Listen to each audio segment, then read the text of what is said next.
So I've got a very short time to talk about a very broad subject, so apologies if I'm in the way for you guys, but I'll do my best. So the existing stock, what we know, what's driving the need to address the existing stock is climate change. I'm not going to go into the details of that now, but as the UK, we've set ourselves targets of achieving 80% carbon reduction by 2050. And we know from other sectors who say that there's no way they're going to reach those sorts of figures. Take the air transport sector, for example, they're talking about staying where they are now by 2050. It's clear that a big chunk of that reduction is going to have to come from the construction industry, from housing in particular. Housing accounts for a quarter of all our emissions as a nation, so big opportunities to do big changes there. So we're really looking to go beyond 80% within the residential sector, and the Committee for Climate Change have talked about virtually eliminating carbon emissions from housing in their timescales. The problem for us is we have the oldest housing stock in the developed world. We're an industrialised nation. We've built a lot of Victorian terrace dwellings with no sort of forms of insulation whatsoever. So we've got a huge challenge. The average dwelling at the moment is emitting around 97 kilograms of CO2 per metre squared, so bigger buildings emit a lot more than that. And what we also know with the current rates of demolition, even the likely increase in demolition rates up until 2050, that nearly all of our housing stock is still going to be here in that time. So retrofitting is crucial to meeting those targets. The diagram here is a kind of average, is a spread of SAT ratings of our stock at the moment. SAT ratings being the level of energy efficiency, how they're rated nationally.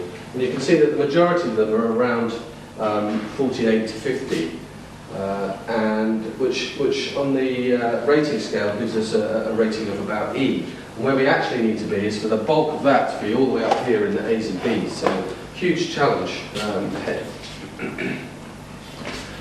24 million homes, in fact, is the likely figure that we need to be retrofitting. And if you kind of divvy that up into a week-by-week basis, we're talking about 12,000 low-carbon retrofits a week. And we have a huge spread in the types of buildings that covers. From tower blocks here to 60s, kind of medium rise, right through to Victorian terraces. So we need different solutions for different types. Victorian terraces, on average, around about 132 kilograms per metre squared. 60s bungalows, around about that average figure. Newer buildings, obviously, slightly less, where we've had opportunities to introduce cavity insulation, double glazing perhaps. But all of those need to be at around about this benchmark, 15 to 20 kilograms per metre squared. And not all of that is going to come from stuff that we do to the actual buildings.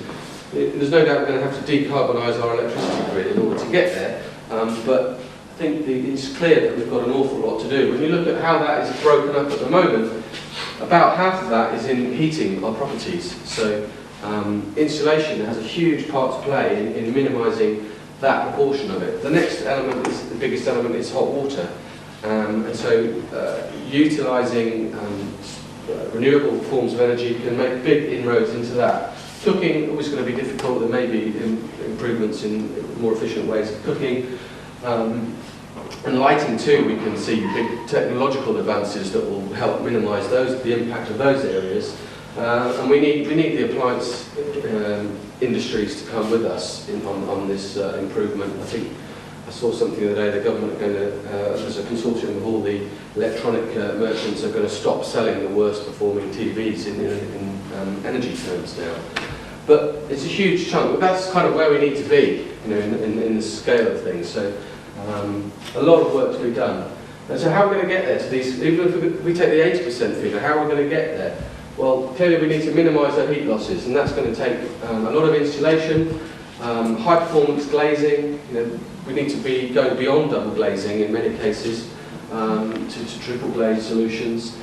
A lot of our buildings are very leaky. All of that heat that we're putting into the buildings is just disappearing out through gaps behind skirting boards around the bathroom fittings. And we need to get much more clever about having lower air leakage rates in our buildings as we retrofit them. We need to be very efficient in the energy that we do use. Nigel was talking about district heating schemes, and the efficiencies from a district heating scheme that's co-generating electricity are a vast improvement on where we are now with lots of old 60% efficient boilers or electric storage heaters, very inefficient.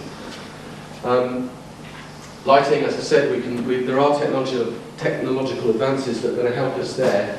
But I'm arguing that only once we've done all of those things should we then think about the renewable side of things. It's very important that we get the fabric right, because that's where the biggest improvements are going to lay.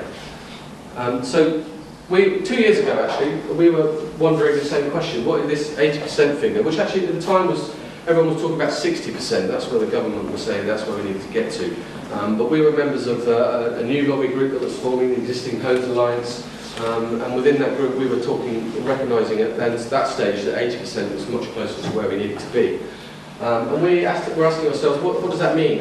What does that physically mean for us as architects to get an 80% carbon reduction? And we were working with a housing association called Hyde Housing Group. We weren't doing any new builds with them, so we said, well, let's pick a building and let's do a retrofit and let's set ourselves that challenge of an 80% reduction. And they picked an ordinary house, 1930s terraced house in the middle of a big estate in South East London. We got together as partners, Hyde Group, and also me as contractors, who are a large kind of national contractor carrying out a lot of decent homes work, maintenance and repairs type work. And this was the property they gave us. The bad news for us was that it's not the worst of its stock by any means. It already had some cavity wall insulation. It had double glazed windows, not particularly good ones, some quite leaky ones. It did have an old gas central heating system. The air leakage rate, interestingly, 9.2 cubic metres per metre squared at 50 pascals. So it's pressurising up the house, how much air disappears per metre squared of the envelope. That's actually better than current new build regulations. That's a reflection on how bad our new build regulations are, rather than how good this is. So if you think back to those kind of benchmarks, this was achieving 54 kilowatt hours per metre squared already, and had a SAP of 60, which is good, but perhaps foolishly we'd set ourselves this target of an 80% reduction, come what may, what the building was. So we actually set ourselves a real difficult challenge, if you like. And the way we went about it really was to focus first and foremost on the fabric, insulation. Although we had cavity wall, how can we improve upon that? And you can just about make out the orange areas show that where we're adding to that cavity wall insulation by dry lining. There are loads of different internal wall insulation solutions on the market. We were partnered with Kingspan Insulation, a kind of well-known international company in this case, who are supplying some of the materials, so we had to use their products. But in this case, we used a phenolic foam dry lining board, which is quite simple for installation reasons. And that's covering all of the internal side of the external walls. On the rear extension, where we had a bit more freedom, we've got an external wall insulation solution to minimise the impact on the space of the building. But in total, we're talking about about 3% loss in floor area, so it's not a great loss in really. And our strategy really is to focus on trying to make that insulation layer as continuous as possible. We want to avoid any sorts of gaps or cold bridges, as they're called. So we're